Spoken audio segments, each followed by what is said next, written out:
The Flash rolls into theaters on June 16th in the US, and fans probably haven't seen a lot about it, well, for a few reasons. Today we'll be discussing those reasons involving Ezra Miller, the actor who plays the Flash, and even Warner Brothers as to why the film isn't as promoted as we normally see films or TV shows. The premise of this film reads, Barry Allen, / The Flash, travels back in time to prevent his mother's death, which traps him in an alternate reality without metahumans. Barry enlists the help of his younger self, an older Batman, and the Kryptonian, castaway Supergirl, in order to save this world from the restored General Zod and return to his universe. The development of this film actually started earlier than anyone probably could have thought, all the way back in the 1980s. Warner Brothers hired a screenwriter to create a plot for a movie based on the Flash character, but the film went through so many different creators up until 2004. Ryan Reynolds was even approached to play Wally West, the original Kid Flash. At the time, there were creative differences, a writer's strike of 2007,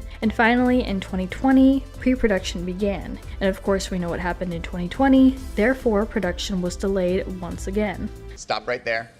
I'm in. So this film has come a long way, and creators really pushed for this film to pull through and release. Because of this, you'd think they would promote hard considering how many resources and time went into finalizing everything. Normally for a film or television show, if you're wondering where the lead star, Ezra Miller, is, they won't be actively seen promoting the film beyond a low-profile appearance at its Los Angeles premiere on June 12th. And a big delight, and it's extremely exciting. It's a beautiful moment for me. It's really wonderful to see everybody and have a moment to celebrate this movie that, as you say, has been sort of a journey. The Flash will toe a different line though. According to Variety, Miller will steer clear of the press in the run to the film's debut. They being Miller, will pose for pictures at the film's premiere in Los Angeles and nothing more. In fact, they won't even grant interviews to members of the press, as is the norm with Hollywood films. Variety reports that a source close to Miller said they prefer the conversation be about the movie and not about Ezra,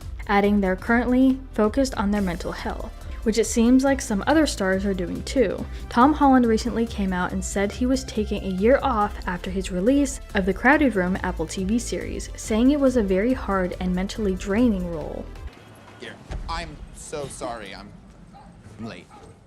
With a film as popular as this, it is very unusual that Warner Brothers themselves would not want to promote the film or spend money on advertising, but apparently it's to protect the film's secret ending. But even so, Avengers Endgame and Spider-Man No Way Home had scenes within that were very delicate to Marvel. So this still kinda doesn't make sense. The company didn't even show the entire film at the April Comic-Con screening. Instead, it cut off a large part of its ending such that viewers have no conclusive evidence of how things panned out, and apparently even some parts were blurred.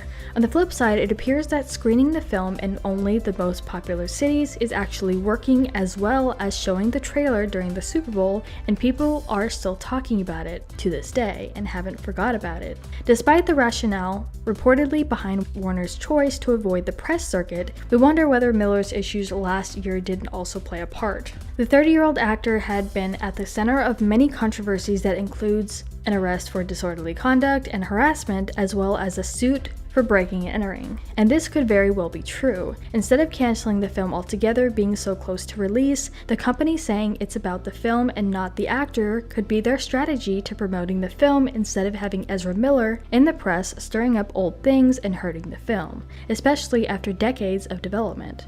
And according to some sources, there is reportedly a script locked away in a safe for a potential sequel, of course depending on how this first one plays out in the box office. I do believe that not promoting the film as per usual, according to Hollywood, will significantly hurt the film, however.